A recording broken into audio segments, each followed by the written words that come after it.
In a land ruled by greed, the truest courage is not in the hand that holds a weapon, but in the heart that dares to speak the truth. The sun beat down on Silver Canyon, baking the dust on the courthouse steps where Judge Harrison presided over his cruel theater. He was selling off the lives of debtors.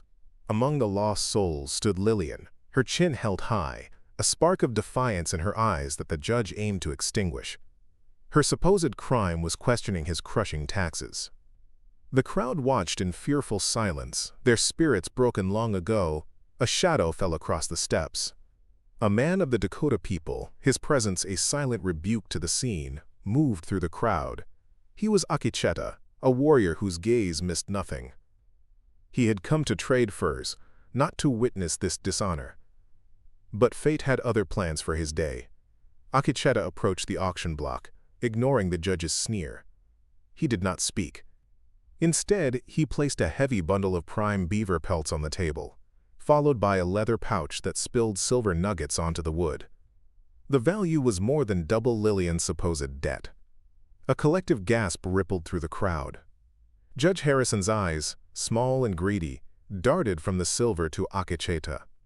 He wanted to refuse, to make an example of the woman, but the wealth was too tempting.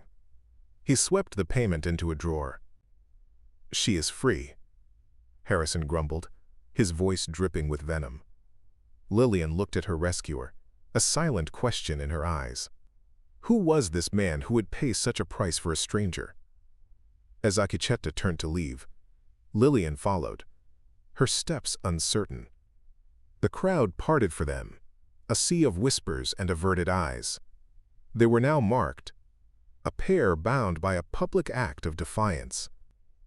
Judge Harrison's voice cut through the air, cold and sharp. "You have bought yourself a great deal of trouble, savage," he called out, the word intended to wound. "This town has long memories for those who interfere." Akicheta did not turn back. He simply offered his hand to Lillian to help her onto his horse. His touch was steady, a silent promise of protection in a world that had suddenly become much more dangerous for them both. She accepted, her fingers brushing against his. They rode out of Silver Canyon, the weight of the judge's threat hanging between them. The silence was heavy, filled with unspoken questions. Lillian finally found her voice, a soft murmur against the rhythm of the horse's gait. "Why did you do that? You do not know me." Akicheta's eyes remained fixed on the horizon, scanning the vast, empty plains that stretched before them. "I know what I saw," he replied, his voice calm and deep. "I saw a spirit that refused to be broken. My people honor such strength. It is a rare thing in this world." In that moment, a fragile bond formed, a connection forged in an act of courage against a backdrop of tyranny and greed.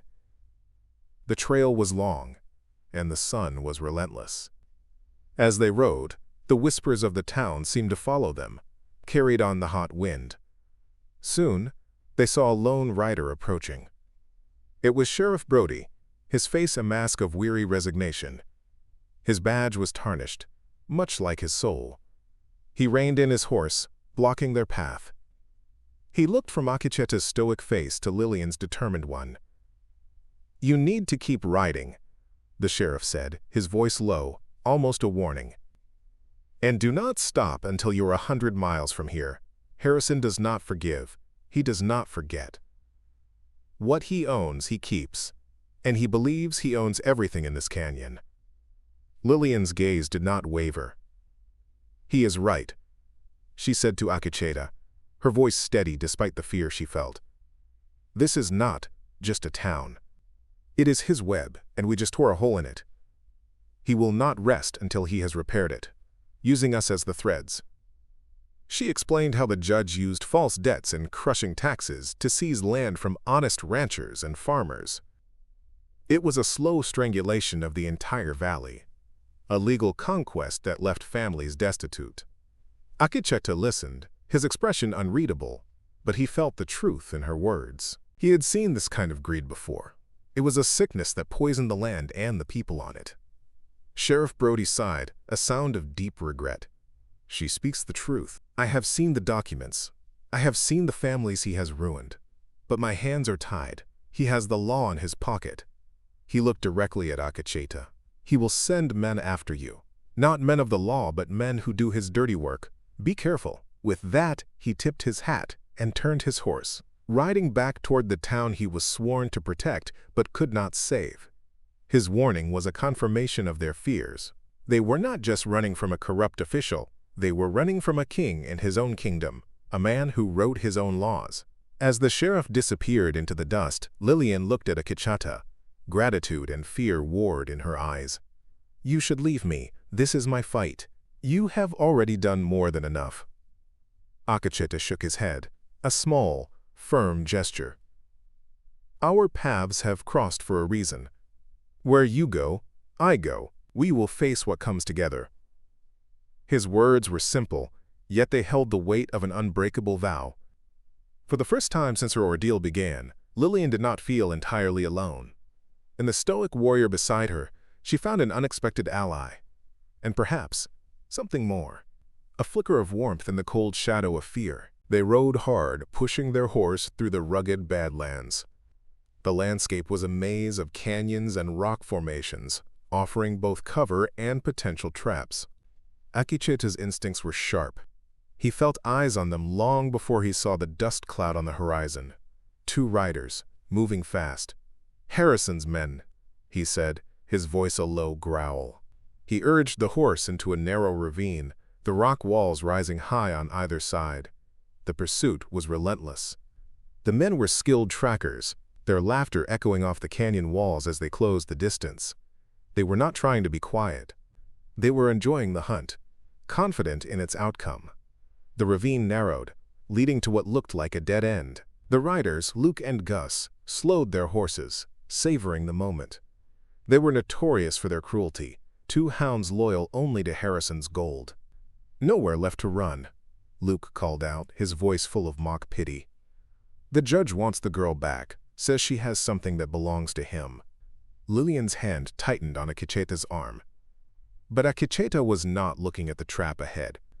He was looking up at a precarious pile of loose rocks on the canyon rim, a natural rock slide waiting to happen. He had noticed it when they first entered the ravine. Akacheta guided the horse close to the canyon wall, into a small alcove that offered some protection. He dismounted quickly. "Stay here," he commanded Lillian. He began to climb the steep rock face with a speed and agility that seemed impossible. He moved like a shadow, his hands and feet finding holds where there appeared to be none. Luke and Gus watched, momentarily confused by his actions. They raised their rifles, but the angle was too awkward. Before they could get a clear shot, Akacheta reached the top. With a powerful shove, he sent a single large boulder tumbling down. It was all that was needed. The boulder struck the pile of loose rocks, triggering a cascade of stone and dust. The rock slide thundered down into the ravine, completely blocking the path. It was not large enough to harm the riders, but it created an impassable barrier. Luke and Gus cursed, their threats lost in the echoing roar. Akacheta slid back down to the canyon floor.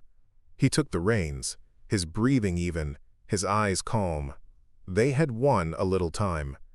As they rode away, deeper into the wilderness, Lillian looked at him with a new sense of awe. He was more than a warrior. He was a part of this land, and it had just helped him protect her. They traveled for another day, seeking refuge in the high country. As night fell, they came upon an abandoned homestead, a silent testament to a forgotten dream. A lone oak tree stood sentinel over a single, weathered grave marker. The moonlight cast long, sorrowful shadows. Lillian dismounted, her movements slow and heavy, and walked toward the grave. She knelt, tracing the name carved into the wood. Margaret. "This was my sister's place," she said, her voice thick with unshed tears. Akacheta stood back, giving her a respectful distance, his presence a silent comfort in the vast, lonely darkness. Lillian took a deep, shuddering breath and began her story. Judge Harrison wanted this land. Not for the soil, but for the spring. It is the only source of fresh water for miles. She explained that her sister, Margaret, was a fighter. She had refused the judge's low offers and had discovered that his claim documents were forgeries. Margaret had gathered evidence and was preparing to travel to the state capital to expose him. She was going to bring him down, Lillian whispered, her voice breaking. She was so close, but she never made it. A story of a tragic fall from a cliff was what the town was told. It was no accident, Lillian said, her grief turning to a cold, hard anger. Margaret was careful. She knew these hills better than anyone. He had her silenced before she could speak. The tragedy had devastated Lillian, but it had also ignited a fire within her. She had started asking questions, quietly at first, then more boldly, which had led to her own confrontation with the judge and the false debt he had levied against her. It was not just about taxes. It was about justice for her sister. It was about stopping a man who believed he was above all law, a man who would take lives as easily as he took land. Akecheta came and knelt beside her, placing a comforting hand on her shoulder. He did not offer empty words of solace. He simply shared her silence, his presence a testament to his understanding of her pain. He knew the grief of losing family. He knew the burning desire for justice. "Your sister's spirit is not at rest," he said softly, his voice resonating with a deep spirituality. "We will give her peace. We will see this through, together." In the quiet of the night, under the watchful eyes of the stars, their shared purpose deepened into something more profound. It was no longer his fight or her fight. It was theirs. "Margaret left something for me," Lillian said, pulling a small, leather-bound journal from a hidden pocket in her dress. "She told me to keep it safe no matter what." By the flickering light of their small campfire, she opened it. The pages were filled with her sister's elegant handwriting, detailing life on the farm, but scattered among the entries were strange symbols and coded phrases. "I could never make sense of it," Lillian confessed, her brow furrowed in frustration. Akecheta leaned closer, his dark eyes studying the symbols intently.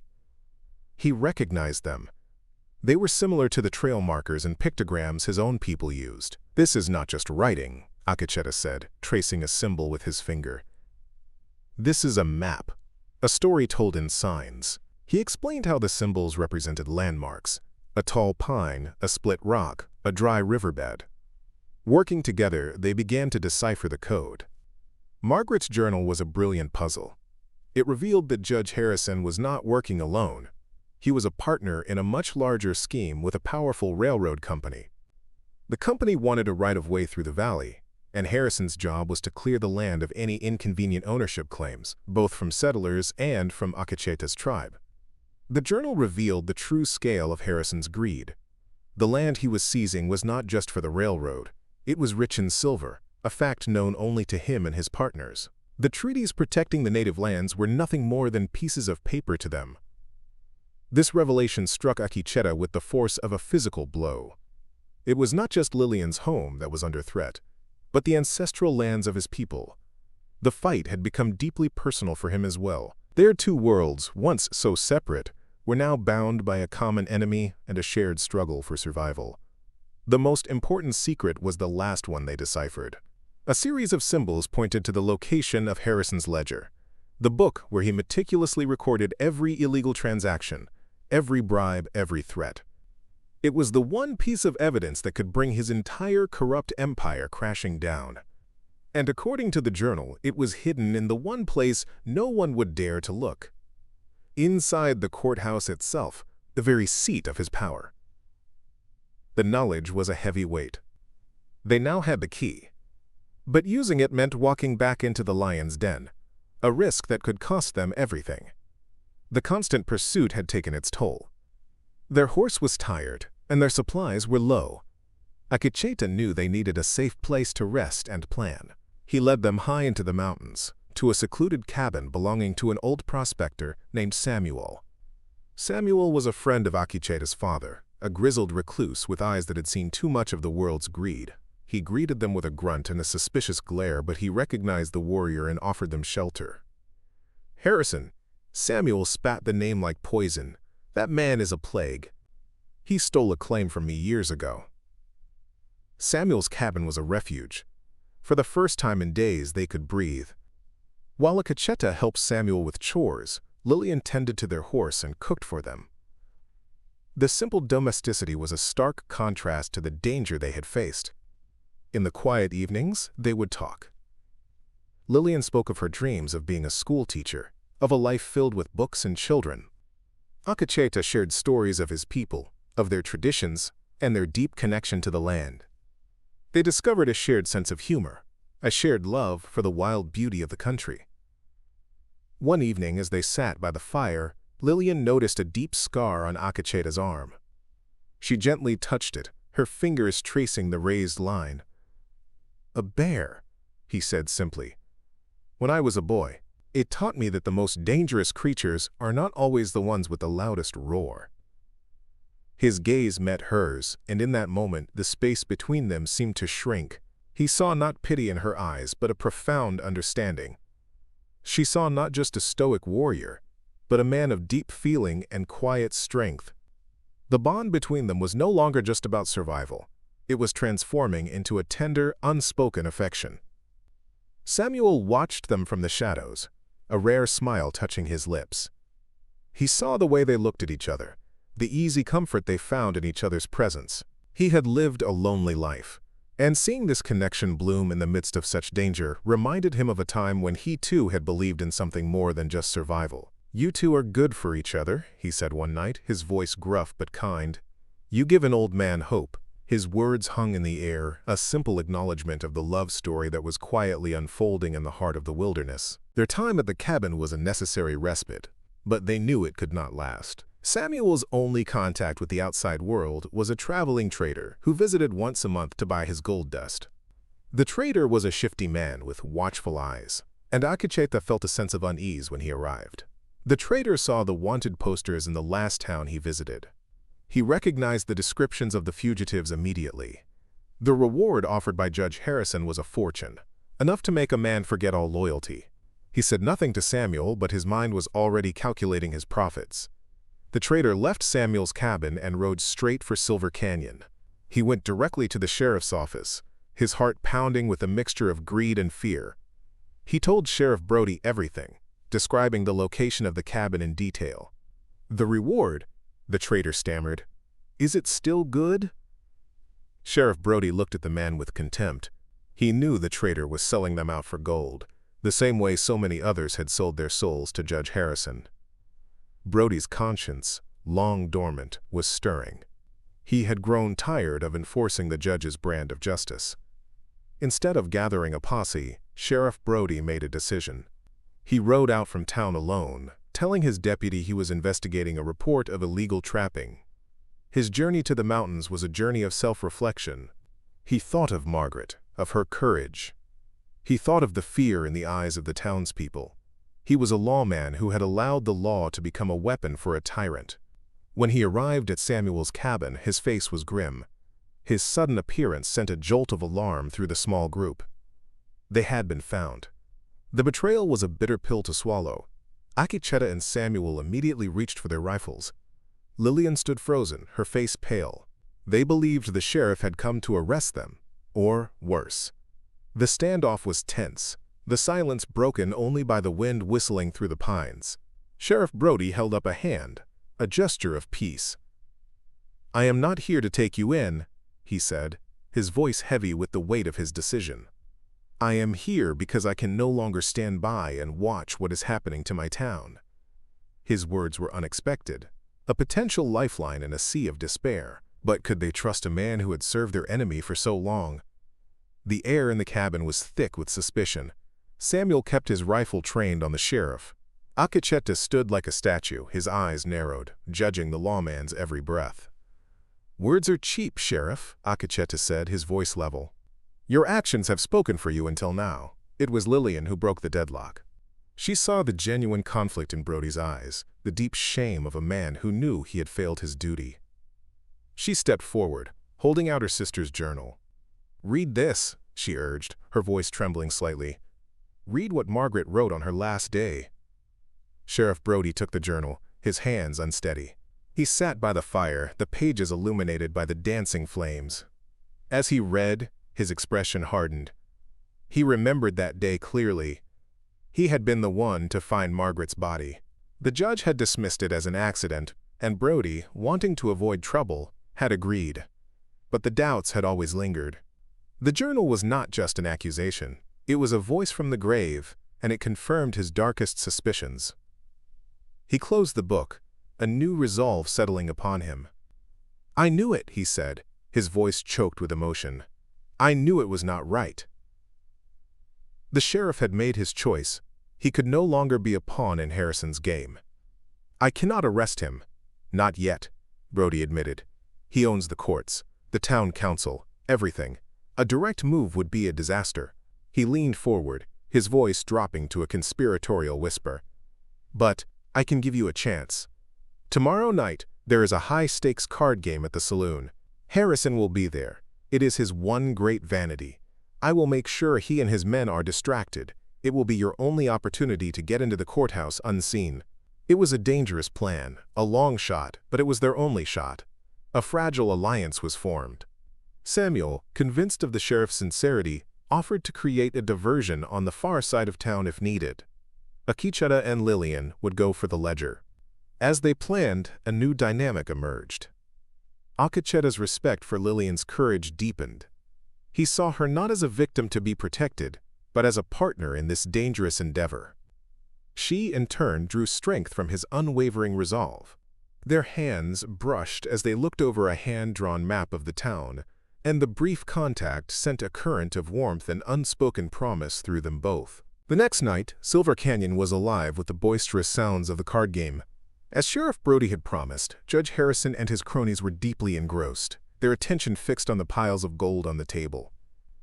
Under the cloak of darkness, Akecheta and Lillian moved through the back alleys, their footsteps silent as whispers. The courthouse loomed before them, a symbol of the town's oppression. Lillian's heart pounded in her chest, but she focused on her sister's memory, drawing strength from her quest for justice. Akecheta moved with a predatory grace, his senses on high alert.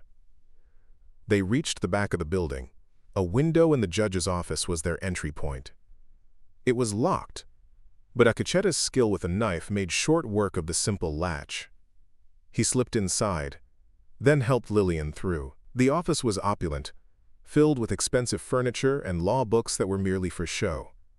The air was stale with the scent of cigar smoke and corruption. Every creak of the floorboards sounded like a thunderclap.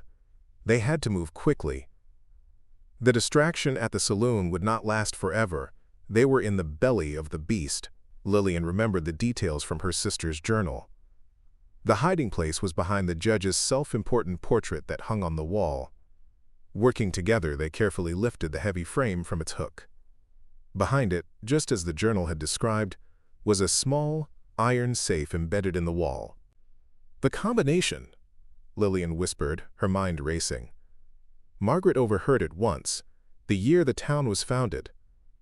Her fingers, though trembling, deftly turned the dial. A soft click echoed in the silent room. The safe was open. Inside, nestled among stacks of money, was a thick, leather-bound ledger. Akecheta took it, its weight feeling significant, not just in pounds, but in the lives it had ruined. They had it, the proof, but as they turned to leave, they heard footsteps approaching the office. They froze, their escape route cut off. The door handle began to turn. There was nowhere to hide. Their desperate gamble seemed to have failed at the final moment. The door swung open, revealing the silhouette of a man standing in the doorway. The figure in the doorway was Sheriff Brody. He held a lantern, his face grim. "I thought you might need another way out," he said, his voice a low rumble. He led them through a side door and back into the alley. But instead of telling them to run, he said, "It is time to end this, now." Akecheta understood. Running would solve nothing. The town had to see the truth for itself. He strode to the bell tower and pulled the rope. The loud, urgent clanging shattered the night, a sound of alarm that brought people pouring out of their homes and the saloon. A confused and angry crowd gathered on the main street, their faces illuminated by torches and lanterns. Judge Harrison stormed out of the saloon, his face purple with rage, followed by his men. "What is the meaning of this?" he bellowed. At that moment, Lillian stepped onto the courthouse porch, the ledger in her hands. Her voice, clear and strong, rang out across the square. She told them everything. She spoke of her sister, of the stolen land, of the web of lies that had held them all captive for so long. "He is a liar!" Harrison shouted, but his voice lacked conviction. Akacheta stepped forward and opened the ledger, holding it up for all to see. He read the names of ranchers who had lost their land. He read the amounts of money that had been extorted. Men in the crowd began to murmur, recognizing their own names, their own tragic stories. The murmurs grew into a roar of collective anger. The fear that had held them in silence for so long finally broke. The power shifted from the man on the saloon steps to the people he had wronged. Seeing the tide turn, Sheriff Brody drew his sidearm. "Judge Harrison," he said, his voice booming with newfound authority, "in the name of the law, the real law, you are under arrest." The judge's men, seeing their leader fall, dropped their weapons. As the sun began to rise, casting its first golden rays over Silver Canyon, a new day had truly dawned. Akacheta and Lillian stood together on the courthouse steps, the ledger at their feet. Their fight was over. They looked at each other, their hands finding their way together. Before them lay not a future of running and hiding, but a future they could build together, on land finally free from the shadow of tyranny.